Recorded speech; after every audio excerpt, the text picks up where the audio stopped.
السلام علیکم، میرا نام ہے علینا عباس۔ آج میں آپ لوگوں کے لیے لے کر آئی ہوں عمیر احمد کا ناول حاصل۔ جیسے کہ ہم نے اس سے پہلے بھی اس کے 5 پارٹ دیکھ لیے ہیں۔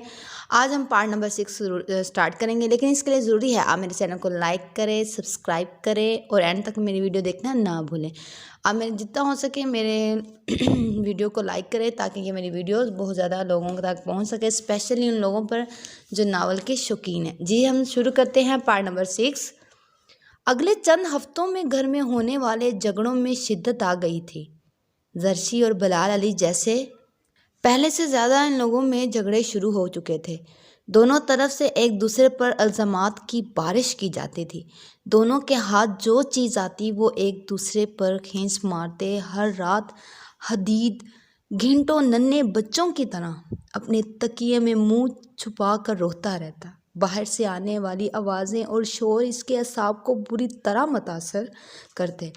بعض دفعہ اس کا دل چاہتا وہ ہاتھ جوڑ کر ان دونوں کے سامنے جائے اور انہیں کہیں کہ وہ یہ سب نہ کریں۔ ہر بار وہ صرف سوچ کر ہی رہ جاتا۔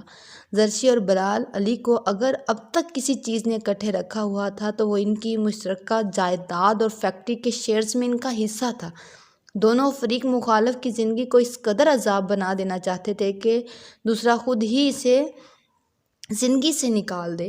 زرشی چاہتی تھی کہ بلال علی اسے خود طلاق دیتے۔ بلال علی چاہتا تھا زرشی خلا لے لے کیونکہ اس صورت میں اسے زرشی کو کچھ دینا نہیں پڑنا تھا، جبکہ طلاق دینے کی صورت میں وہ ان کی جائیداد کا ایک بڑا حصہ لے جاتی۔ اور حدید سوچتا خوش رہنے کے لیے آخر آپ کو کس چیز کی ضرورت ہوتی ہے؟ اگر محبت اور دولت بھی آپ کو اکٹھا نہیں رکھ سکتی تو پھر کون سی چیز رکھ سکتی ہے؟ وہ میگزین اور نیوز پیپر میں نت نئے ماڈلز کے ساتھ اپنے ماں کے سکینڈلز کی خبریں پڑھتا اور ہر خبر زرشی کو نہیں خود اسے اپنی نظروں سے گرا دیتی۔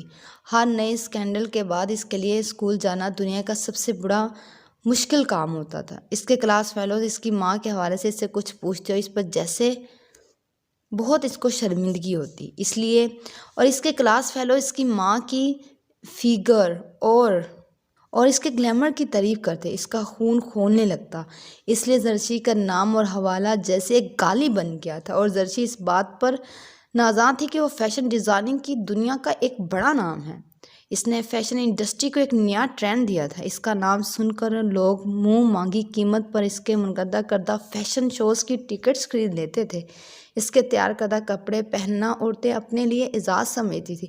میں تمہارے نام سے پہچانی نہیں جاتی بلال علی، تم میرے نام سے جانے جاتے ہو۔ وہ ہر جگہ میں بلال علی کو یاد کروانا نہ بولتی اور اس کا یہ جملہ جیسے جلدی پر تیل کا کام کرتا تھا۔ بلال علی مزید بھڑک اٹھتا تھا۔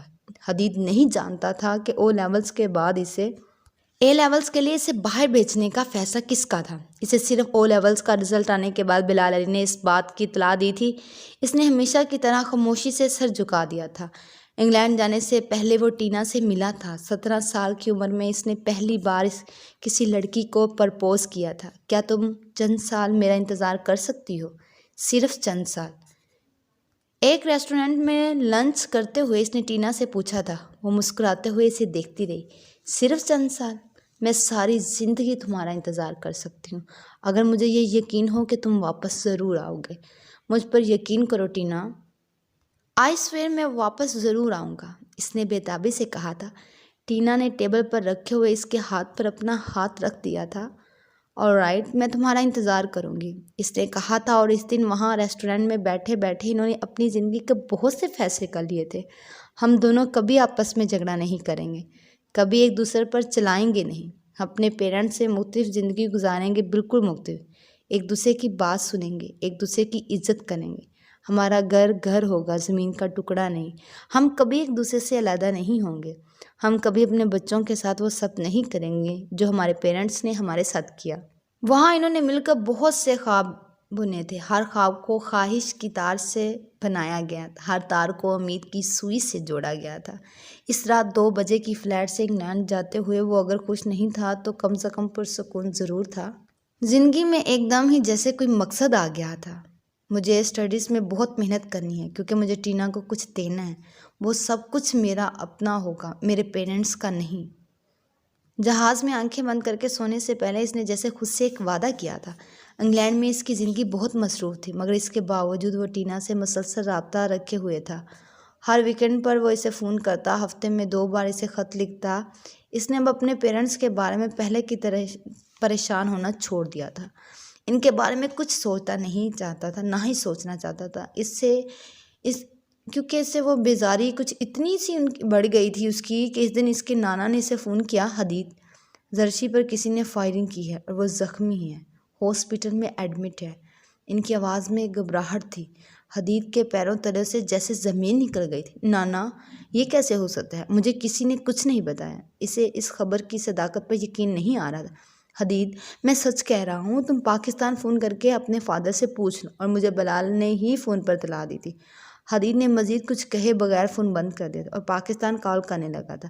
بلال علی سے رابطہ کرنے پر اس خبر کی تصدیق ہو گئی تھی۔ تم پریشان مت ہو حدید، زرشی ٹھیک ہے۔ گولی صرف بازو کو چھوتے ہوئے گزر گئی۔ وہ کل گھر آ جائے گا، اور بالکل بھی فکر مند نہیں لگ رہے تھے۔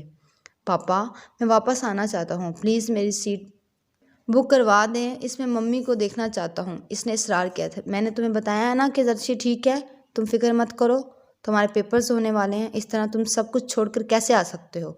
بلال علی کی آواز میں اب ناراضگی تھی، مگر حدید پر اس کا اثر نہیں ہوا۔ پاپا، میں صرف چند دن کے لیے آنا چاہتا ہوں، پھر واپس چلا جاؤں گا، پلیز میری سیٹ بک کروا دے۔ اس نے بلال علی سے اتنا اصرار کیا تھا کہ اس کی بات ماننے پر مجبور ہو گئے۔ اگلے دن پاکستان آ گیا تھا۔ زرشی کو دیکھ کر اسے تسلی ہوئی تھی۔ وہ گھر آ چکی تھی اور بازو پر بندھی ہوئی ایک بینڈیج کے علاوہ اور بالکل ٹھیک تھی، لیکن اس کا رویہ بہت عجیب تھا۔ میں جانتی ہوں مجھ پر کسی نے فائرنگ کروائی ہے، میں اسے معاف نہیں کروں گی، اس نے حدید سے کہا تھا۔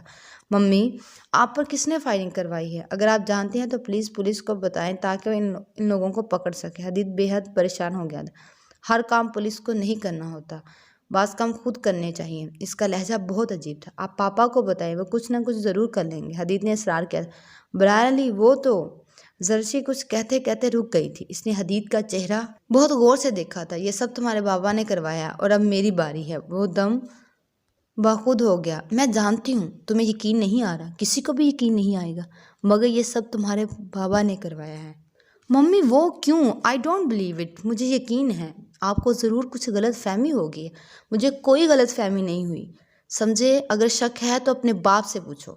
زرشی نے اس کا ہاتھ جھٹکتے ہوئے کہا تھا۔ وہ سیدھا بلال علی کے پاس فیکٹری میں چلا آیا۔ تمہاری ماں کو عادت ہے اس طرح کی بکواس کی، تم اس کی باتوں پر دھیان مت دو، بلال علی نے اس کے سوال کے جواب میں اطمینان سے کہا تھا۔ مگر پاپا، وہ کسی وجہ کے بغیر اس طرح کا الزام کیوں لگائیں گے؟ اس عورت کا دماغ خراب ہو چکا ہے، وہ کسی کے بارے میں کسی بھی وقت کچھ بھی کہہ سکتی۔ مگر پاپا، بلال علی نے تیزی سے اس کی بات کاٹ دی تھی، اس کے ساتھ یہ سب کچھ اس کی اپنی حرکتوں کی وجہ سے ہوا ہے۔ تم جانتے ہو اس حادثے کے وقت وہ کس حالت میں تھی؟ رات کے 2 بجے وہ شراب پی کر ایک ماڈل کے ساتھ گاڑی میں پھر رہی تھی۔ اس کے بقول وہ اس کا دوست ہے۔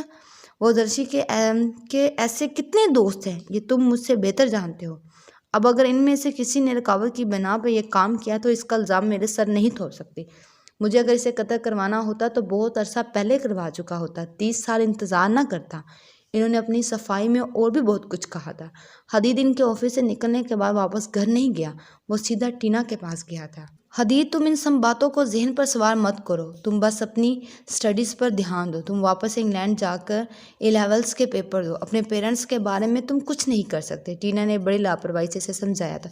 ٹینا، میں کسی چیز پر ذہن مرکوز نہیں کر پا رہا، میں ان دونوں کے لیے فکر مند ہوں۔ جس نے ممی پر اس بار فائرنگ کروائی ہے وہ حرکت دوبارہ بھی کر سکتا ہے۔ ممی کا خیال ہے کہ یہ سب پاپا نے کروایا اور اب اس کا بدلہ لینا چاہتی ہے۔ مجھے نہیں پتا کہ ان دونوں میں سے کون سچا اور جھوٹا ہے، مگر وہ دونوں میرے پیرنٹس ہیں، ان کے ساتھ میرے خون کا رشتہ ہے، ان میں سے جس کو بھی نقصان پہنچے گا تکلیف تو مجھے ہوگی۔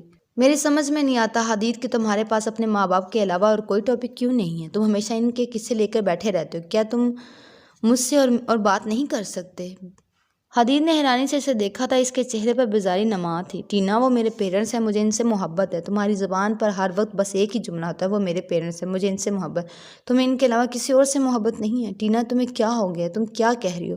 حدید کو اس کے بدلے ہوئے لہجے پر حیرانی ہو رہی تھی۔ تمہیں مجھے محبت کا جھانسا نہیں دینا چاہیے، تمہارے لیے تمہارے پیرنٹس کی محبت ہی کافی ہے، تمہیں تو کسی دوسری محبت کی ضرورت ہی نہیں ہے۔ تمہیں کیا ہو گیا ٹینا؟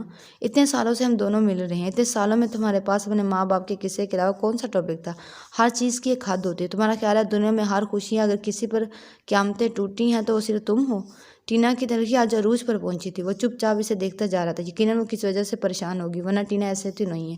وہ خود کو تسلی دے رہا تھا۔ بہت دیر تک اسے جلی کٹی سنانے کے بعد شاید ٹینا کو اس کی خاموشی کا احساس ہو گیا. وہ آہستہ آہستہ ٹھنڈی ہو گئی. آئی ایم سوری حدید, مجھے غصہ آ گیا تھا. اس نے بلا کر اسے کہہ ہی دیا اور حدید نے خوش دلی سے اسے معاف کر دیا. ایک بار پھر ایک دوسرے سے بات کرنے لگے.